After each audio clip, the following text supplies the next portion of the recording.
Hello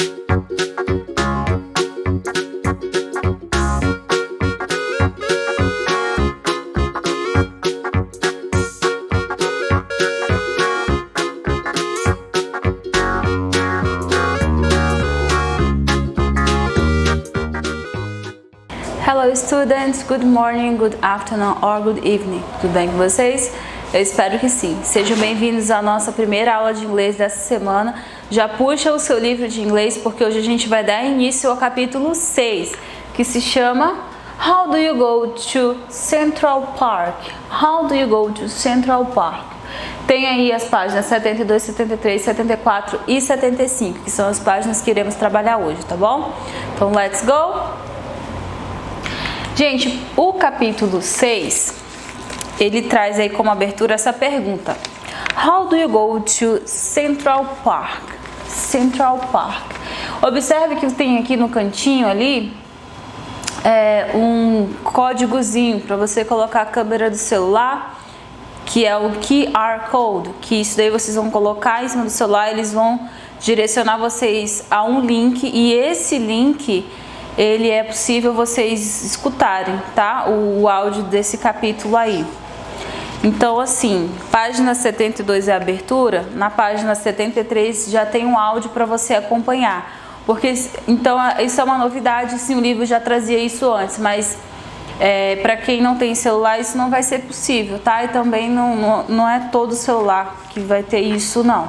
Então veja aí se você pode pedir ajuda da sua mãe e do seu pai que tem um celularzinho para você tentar ver se consegue esse códigozinho, tá?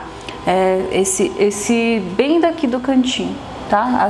Ele vai direcionar para o link, você pode clicar lá, abrir a página Conquista para poder acompanhar direitinho esse áudio. Mas não se preocupe porque o áudio também está aqui na aula de inglês, nessa gravação.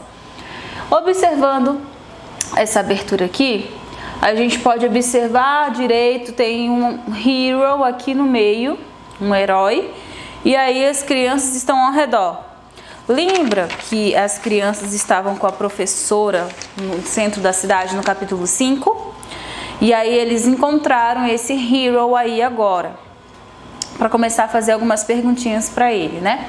Mas antes de a gente ir para a página seguinte, observe que estão no meio da cidade ainda, parece muito assim um lugar especial, né? Porque tem até uma gradezinha aqui, ó, para não ter, acredito, movimentação de carro, né? Do outro lado, atrás da professora, a gente pode observar que tem uma faixa de pedestre. Então, assim, várias e várias coisas que a gente pode observar. Tem lojas, tudo tem a ver com o tema desse capítulo. Então, galera, indo mais adiante, página 73, a gente tem um diálogo dos meninos aí, das crianças, né, falando com esse herói. Então, presta muita atenção aí nesse áudio agora, tá? How do you go to Central Park? 1. Look and listen. Excuse me, how do you go to Central Park? By subway. How do you go to Rockefeller Center? On foot. How do you go to the Statue of Liberty? By boat.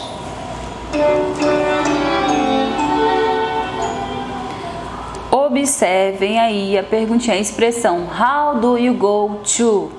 How do you go to? As três crianças repetiram essa expressão, só mudou o final da frase porque elas perguntaram lugares diferentes. Pedro perguntou como que ele vai para o Central Park e ele respondeu by subway. O Yoto perguntou How do you go to Rockefeller Center? On foot, ele respondeu. How do you go to the Statue of Liberty? Que quem perguntou isso foi a Mia e ele disse by boat. Então ele deu três respostas diferentes. Vocês sabem o que significa cada uma delas? Eu espero que sim, mas se não, não tem problema, estamos aqui para aprender. Lá na página 74, nós temos aí diversos meios de transportes, não é verdade? E geralmente quando eu falo sobre means of transportation, eu falo também de preposição. No caso, o livro de vocês, ele já traz a preposição anterior à palavra que corresponde ao meio de transporte. O que eu estou dizendo? Somente a palavra car não responde a pergunta how do you go. Por quê? A pergunta how do you go to significa como você vai para, aí finaliza com o nome do local. Por exemplo, how do you go to school? Como você vai para a escola? As pessoas que respondem isso dizendo que foi com um carro, não pode dizer somente a palavra car. Até porque você tem que dizer que é eu vou para a escola de... Então, I go to school by car. Então, a palavrinha by é uma preposição e você vai ter que usá-la. Agora, existe um caso muito específico que vocês vão ter que lembrar, que seria on foot. A palavra foot é pé. É quando você vai a pé. Pessoas que moram perto da escola geralmente vão a pé. I go to school on foot. Não uso by foot, é totalmente errado. Tem que ser on foot, a pé, tá? Assim é no português também. Como que você vai? Eu vou a pé, eu não falo de pé. É errado, eu vou a pé, tá bom? Atenção aí, porque vocês precisam ouvir e repetir esse áudio, tá? Let's go! 2. Listen and repeat. How do you go to? On foot. By bike. By bus. By car. By taxi. By airplane. By train. By motorcycle. By ship. By boat.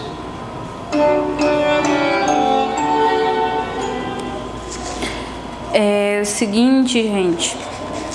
Vocês sabem a diferença de um ship para um boat? Um ship normalmente é um navio, aqueles cruzeiros grandes que faz grandes viagens mais longas, né, por distâncias maiores, são aí os navios. Já boat é também utilizado quando fala de canoa ou um barco, um simples barco para ajudar na travessia de um rio. Boat é um barco, ship um navio bem maior, tá? Uma diferença bem grande. Motorcycle, vocês conhecem bem. Car, vocês conhecem muito bem. Bus, também muito utilizado aqui na nossa cidade. Train é o único que a gente não utiliza, já tivemos aqui há muitos anos atrás, mas já foi desativado, não usa mais. Taxi, na verdade também pode ser o cab, que é C-A-B no inglês. Bike, também muito conhecido. By airplane, normalmente utilizado para grandes viagens de grandes distâncias, que é o avião, que eu vou de avião. Existem mais meios de transporte? Existe, só que o livro traz apenas esses aqui, tá? Então, por enquanto, vamos ficar com eles. Indo mais adiante, a gente tem o exercício da página 75. Vocês vão ter que observar essas imagens e reescrever o nome delas, porque as letras estão todas embaralhadas, tá? Então dá um tempinho aí, pausa o vídeo e aí a gente volta para corrigir.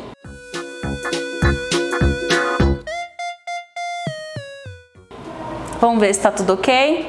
A primeira imagem eu sei que é um carro. Carro em inglês é car. A segunda imagem, eu falei para vocês que tinha mais meio de transporte, mas não tinha no livro, né? Porque o livro entende que vocês já sabem esse vocabulário.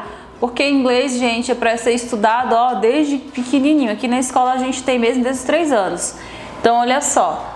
Como que é caminhão em inglês? Truck. Aqui todo mundo sabe, tem no livro, motorcycle. Taxi, também tem no livro. Subway. E airplane, que é a aeronave, tá? Só uma atençãozinha aqui. Quem é que já comeu lá no Subway? Como que é o pão deles, do Subway? Não é um pão extenso, assim, compridinho. Não é igual o pão que a gente compra na padaria normal, pão manual ou francês, né? A não ser que seja aquele grandão, assim, que ele acho que é bengalo o nome, mas enfim. Falando de pão do Subway, ele é famoso porque você tem pão de 15 ou de 30 centímetros, que é mais comprido ainda. Então, assim, ele lembra muito um metrô, que é bem compridão. Não sei se vocês já chegaram a ver. Metrô é diferente de trem, tá? O trem segue os trilhos e tem aí os trilhos normalmente no solo mesmo. Já o subway não, tem estação que fica embaixo, tem horas que ele tá por cima da cidade, assim, no solo mesmo da cidade, tá? Tem grande diferença. Na nossa cidade a gente não utiliza nenhum deles, mas em outras cidades do Brasil tem o subway e pode ser que tenha até o train, tá? Mas era só a nível de curiosidade mesmo.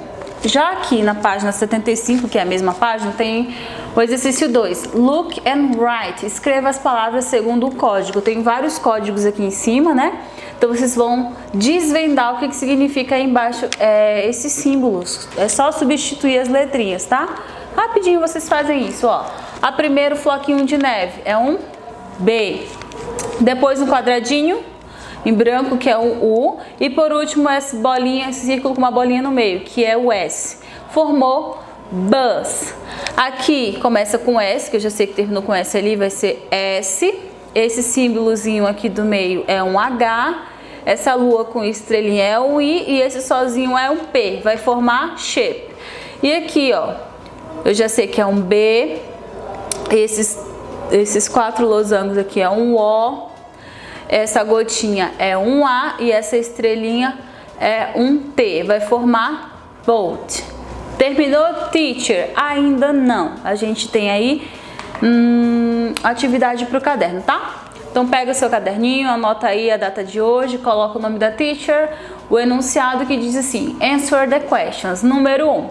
How do you go to school? Como que você vai para a escola? Eu não perguntei, não é pergunta pessoal. Então você não vai responder conforme você vem, você vai responder conforme o meio de transporte que eu coloquei aqui, tá? Entre parênteses, carro. B. How do you go to the Central Park? Como você vai, sobe, não é Central Park não, é o parque mesmo, só normal. Bicicleta entre parênteses. How do you go to home? Como que você vai para casa? Eu coloquei aqui a pé. Então copiem direitinho, respondam bonitinho e voltem aqui para ver a correção, tá?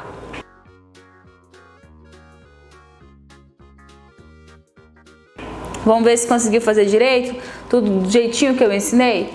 How do you go to school? I go to school by car. How do you go to the park? I go to the park by bike. How do you go to home? I go to home on foot, que é a pé. Eu espero que vocês tenham conseguido entender direitinho, tá bom? E aí a gente vai tirar dúvidas aí, nosso plantão. A gente se vê na próxima aula, galera. Bye, bye!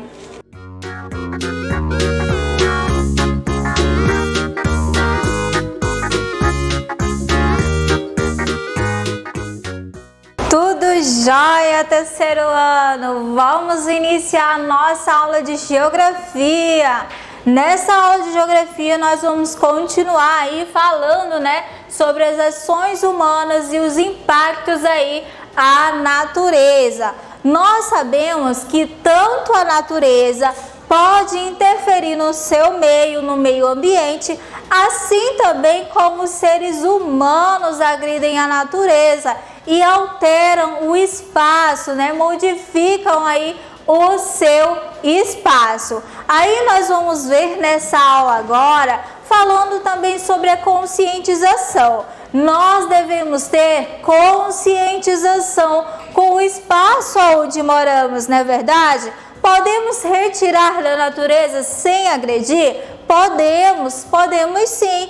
Podemos alterar o nosso meio sem agredir o meio ambiente? Bem, aí fica um pouquinho complicado, né? Alterar o espaço, o meio ambiente, muitas vezes é complicado, porque afeta muitas vezes não só o meio ambiente, mas até nós mesmos, gerando aí os chamados problemas ambientais e os problemas futuros também. Foi isso que a gente viu na nossa aula anterior, né? Sobre os impactos que são causados ao meio ambiente, à natureza, como por exemplo o desflorestamento aí, que é causado muitas vezes pelas pessoas. Outro é a erosão no solo, ou seja, a questão do meio ambiente. Outro também é o rio, olha só, os rios poluídos. Tudo isso daí é a questão do quê? Dos próprios seres humanos, a ação do ser humano que afeta o meio ambiente, o meio natural de onde vive. Nós falamos também que os solos, eles são importantes para as pessoas, é importante para nós, né? Então, se eu agredir esse meio ambiente, esse solo, eu vou ter como devolver para a natureza esses nutrientes? Muitas vezes não. Existem hoje tratamento do solo, da natureza, né, do espaço aí da vegetação, mas muitas vezes esses espaços eles não ficam, né, não voltam da mesma forma de como era antes. Mas professora, aí vocês, né, questionam, mas professora, a gente precisa da natureza para sobreviver, não é verdade? Sim, a gente precisa da natureza para sobreviver, mas o que acontece? Esse espaço natural aí, ele deve ser modificado com calma, deve ser modificado com conscientização, né? Não assim retirando de uma vez esse espaço natural. Aí nós temos aí, falamos sobre o uso do agrotóxico nesse espaço, que os agrotóxicos, eles são utilizados para o que? Matar os bichinhos, né? Que comem as plantas, mas ao mesmo tempo ele faz mal para quem? Para as plantas e até para nós seres humanos. Nós falamos disso na nossa aula anterior, vocês lembram? Que os agrotóxicos, eles causam problemas de saúde, né? Seja pelo acúmulo de veneno nos vegetais, né, que consumimos, seja pela intoxicação também, ó, do profissional que o aplica, caso ele não esteja utilizando o equipamento corretamente. Aí outro questionamento, mas professora, a gente lava esses alimentos eles são passados por processos, né, lavado nas indústrias, ou até mesmo a gente lava em casa, mas muitas vezes ainda ficam vestígios, produtos ainda nesses alimentos aí. Então a questão de conscientização é importante, certo? Aí nós falamos também nas cidades, né, a questão da própria modificação da paisagem nas cidades. Aí tem o exemplo das duas imagens aí, o que vai apresentar? O solo permeável, que é a água que ela é absorvida, e o solo pavimentado, ou seja, a água não tem para onde ir. Ah, professor, então quer dizer que onde as ruas ela é toda pavimentada, alaga? Não, claro que não. Mas se você não tiver, né, se no caso a cidade não tiver uma infraestrutura, um local adequado, aí sim pode acontecer problemas de alagação. Nessas outras áreas aqui acontecem alagações, professor, onde não tem asfalto? Claro que acontece, né? Porque os buracos aparecem muitas vezes, ou até mesmo as pessoas jogam o lixo. Esse lixo eles vão parar em locais inapropriados. Se você deixar o lixo na beira da calçada, esse lixo é levado pela chuva, pelo vento, e aí vai também agredir o meio ambiente, né? Afetando o meio natural e também nós, seres humanos aí, né? O aparecimento de bichos, né? A questão da poluição do solo, da água também. O solo, olha só isso aqui que interessante, né? A gente pode ver aí que a questão do solo, se você construir a sua casa em locais inapropriados, ou seja, que não é para construção, como por exemplo na imagem, você retirar a vegetação, construir as casas, o que vai acontecer?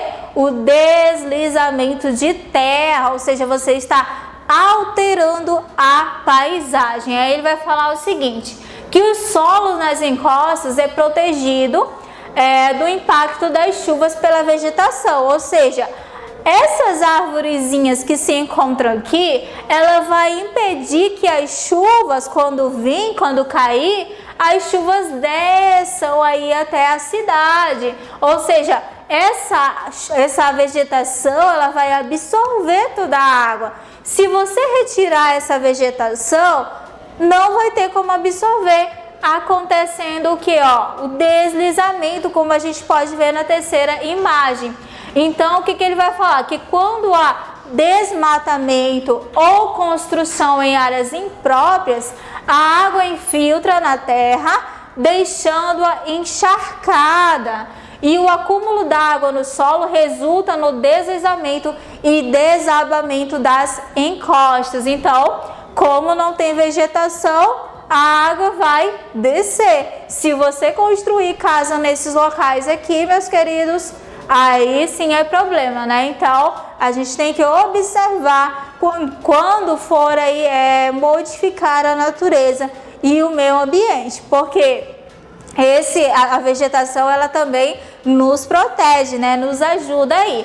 Então, eu vou apresentar para vocês lá no início da nossa aula de geografia, né? A gente tem uma canção, né?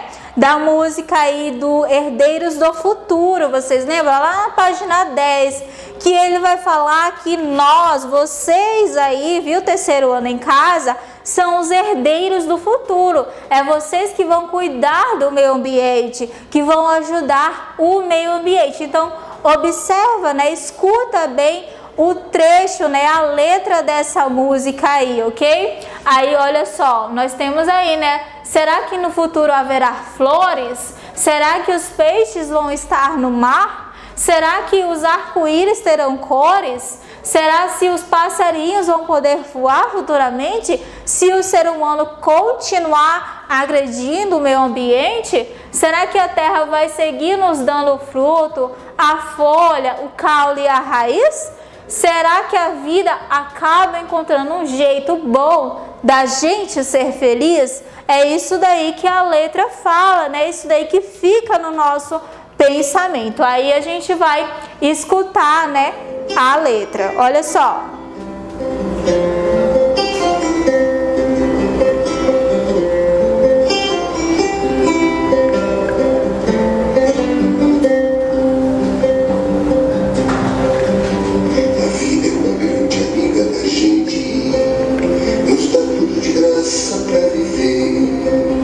Sol e céu, luz e ar, rios e fontes, terra e mar, somos os herdeiros do futuro, e pra esse futuro ser feliz, vamos ter que cuidar bem desse país, vamos ter que cuidar bem desse país. Será que no futuro haverá flores? Será que os peixes vão estar no mar? Será que os arco-íris terão cores? E os passarinhos vão poder voar? Será que a terra vai seguir nos dando o fruto, a folha, o caule e a raiz? Será que a vida acaba encontrando um jeito bom da gente ser feliz? Vamos ter que cuidar bem desse país. Vamos ter que cuidar bem desse país. Será que no futuro haverá flores? Será que os peixes vão estar no mar? Será que os arco-íris terão cores? E os passarinhos vão poder voar? Será que a terra vai seguir mostrando o fruto, a folha, o caule e a raiz? Será que a vida acaba encontrando um jeito bom da gente ser feliz? Vamos ter que cuidar bem desse país. Vamos ter que cuidar bem desse país.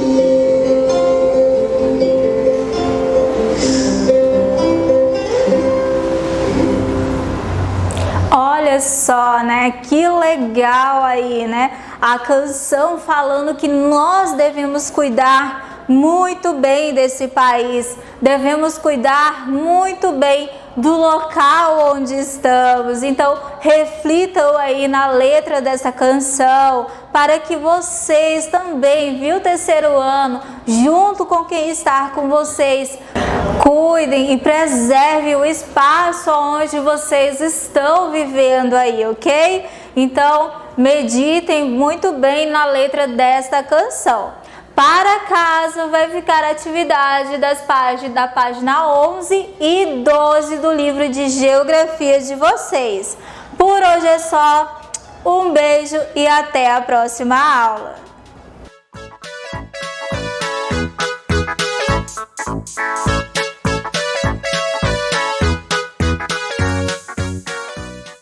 Olá, terceiro ano, tudo bem com vocês? Espero que sim. Estamos iniciando a nossa semana, né? Mais uma aula, né? E nós vamos trabalhar aí no nosso livro, na página 15, falando sobre as tirinhas. E vocês já conhecem, já sabem o que são as tirinhas, né? Já sabem o que é, mas não custa nada nós estarmos relembrando. Outra coisa, uma observação aí. Para vocês que estão com atividades atrasadas, que não entregou nem primeiro bimestre nem segundo bimestre, procurem a escola está disponibilizando as atividades impressas para vocês realizarem. Claro que não são vocês que virão à escola, mas o papai e a mamãe, tá bom? Peça para o papai e para a mamãe vir até a escola, entrar em contato para estar resgatando essas atividades para vocês realizarem. Até porque isso aí vale nota, conta ponto, tá? É a nota do primeiro e do segundo bimestre, então os papais precisam e a mamãe estar atento aí a isso, tá? Outra coisa, vocês precisam estar participando da plataforma do Tira Dúvida, até porque faz conta ponto de participação, tá? De todos. E essa participação, nós podemos, por exemplo, se tiver vários alunos estiverem lá, nós podemos fazer uma aula naquele momento, ok? E lembrando que nós estamos estudando, nós não estamos de férias, então assim, passear em sítio, viajar para qualquer lugar, somente final de semana ou quando estivermos de férias em janeiro, né? Porque nesse momento nós não estamos de férias, tá? Então nós precisam os papais e a mamãe estar atentos a isso. Outra coisa são os livros de vocês e os cadernos, que também vale ponto de participação. Então aqueles que estiverem com seus livros em branco, por favor, preencham seus livros com as suas aulas e para o papai e a mamãe trazer o livro para a escola para correção. E vale ponto de participação, tá? O livro do primeiro e do segundo bimestre, porque nós não terminamos de corrigir o do primeiro bimestre também, né? E os cadernos, porque tem várias atividades do segundo bimestre, principalmente tem muita atividade nos cadernos, e esse caderno precisa ser corrigido e precisa estar todos lá. Então esse aí vai contar ponto de participação. Um exemplo para vocês é as atividades que estão pendentes também, aí no portal. Quem não fez ainda, não precisa se preocupar achando que está perdido. Peça para o papai e a mamãe entrar em contato com a escola, que a escola está disponibilizando atividades xerocadas para vocês, ou impressas, né, para vocês estarem realizando essas atividades, para não ficarem sem nota, tá? Então, muito bem, não esqueçam disso. E olha a participação de vocês nas plataformas. Conta ponto de participação, sim, para todos, tá? Não só na minha disciplina de língua portuguesa e ciência, mas em todas as outras, tá bom? Vamos lá para a nossa aula. Então vocês vão pegar o livro de vocês, que tem lá o que é tirinha. Aí eu coloquei uma aqui para vocês, da Mônica, né? Historinhas sem palavras, essas aqui. É um tipo de tirinha. Tem as que são escritas, que são as verbais, e as não verbais. As não verbais são as imagens. E as verbais as que são escritas, ok? Vamos lá. Que aí aqui na não verbal você só olha e você vai fazer a sua interpretação, certo? Vamos lá. O histórico diz que a tirinha surgiu nos Estados Unidos devido à falta de espaço nos jornais para publicação de passatempos por volta de 1907. Então faz muito tempo que as tirinhas já existem, né? Publicada diariamente na página de esportes do jornal São Francisco Chronicle, não sei o que lá, que é inglês a palavra. Então vocês estudam inglês aí, vocês decifram esse nome aí, tá bom? Aí diz assim: no Brasil, um dos primeiros a criar a publicação tirinhas foi Maurício de Souza, com a tira do cãozinho Bidu em 1950. No jornal Folha de São Paulo. Então ele colocou, o primeiro que criou a tirinha aqui no Brasil foi o Maurício de Souza, com as tirinhas, as historinhas em quadrinhos do Bidu, que vocês já conhecem, a maioria já leu as revistinhas do Cebolinha, da Magali, do Cascão, da Mônica e do Bidu, que também é criação do Maurício de Souza, né? Então ele surgiu aqui em 1950, foi o primeiro que chegou ao Brasil com essa novidade, foi ele, Maurício de Souza, ok? Vamos lá. Aí ele diz assim: o que é tirinha? O que é tirinha? Tirinha é um gênero textual, presta bem atenção, de cunho humorístico, às vezes político, que tem aquela estágio, né, que são feitas, né, na época de eleição, vocês prestem atenção nisso aí. Feita de pequenas falas que muitas vezes tem um tom ambíguo, ou seja, e é representada, não é uma coisa certa, tá? Está dizendo que é ambígua porque está dizendo que não é uma coisa certa. E é representada por desenhos que ilustram a obra, muitas vezes constituído por quadrinhos sequenciais e um subgrupo das histórias em quadrinhos, né? Na realidade, ele é meio parecido, ele é um subgrupo das histórias em quadrinhos, por ser mais curtas. Onde é mais encontrada? A tirinha é mais encontrada nos jornais, onde muitas vezes ela é utilizada para satirizar a política ou um problema social, né? Eu coloco aí que na época da política é muito usado tirinha nos jornais, na televisão principalmente, né? Além do impresso, nós temos a televisão também. E algum problema social. Professora, qual problema social? Tem vários, muitos problemas sociais. Nós temos aí, por exemplo, o ataque à natureza, são problemas sociais, né? Jogar lixo na rua, muitas vezes as pessoas pegam e fazem uma tirinha sobre as pessoas estão espalhando lixo no ambiente, né? Então isso aí é um problema o quê? É um problema da sociedade, porque quem joga o lixo na rua são quem? As pessoas. As pessoas são quem? Nós somos quem? A sociedade, ok? Vamos lá. O que é formato e características, né, da tirinha?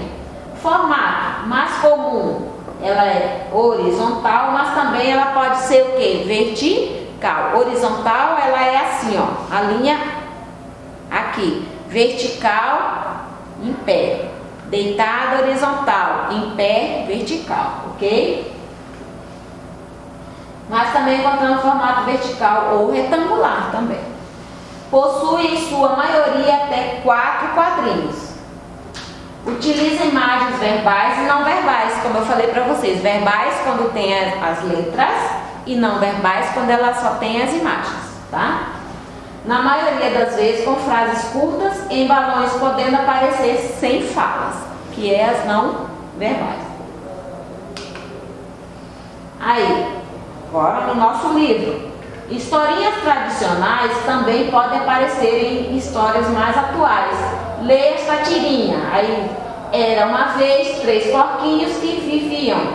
Uma mãe do Cascão contando uma historinha para ele. E Chapeuzinho Vermelho disse: "Para que esse nariz? Para que esse nariz tão?"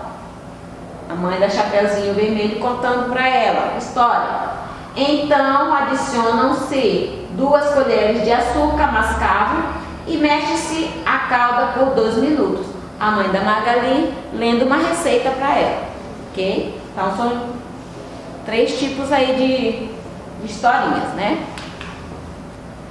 A tirinha é composta de 3 quadrinhos lá. Lá tem 3 quadrinhos que vocês observaram, né? Que personagem aparece em cada uma delas? Para responder, complete o quadro. Nós temos no primeiro quadrinho Cascão e a mãe dele. Segundo quadrinho, Mônica e a mãe dela. E o terceiro quadrinho, Magali e a mãe dela. Ok? Onde estão os personagens? Que lugar eles estão? No quarto de cada criança. Cada um está no seu quarto.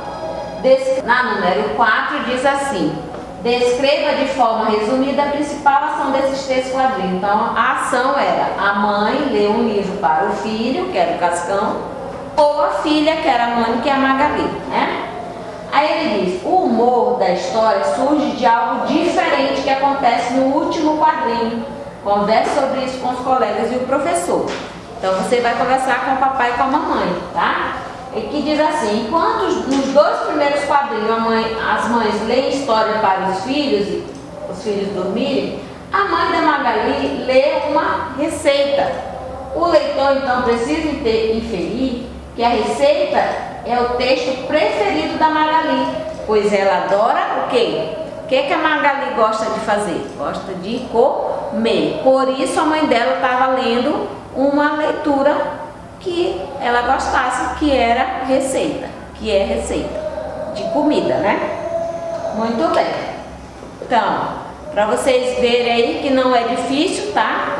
As tirinhas, vocês vão ler novamente, aí vão responder o livro de vocês e depois vocês vão prestar bem atenção aí nas tirinhas, como que ela surgiu, onde ela surgiu primeiro, quando ela chegou no Brasil, tá bom?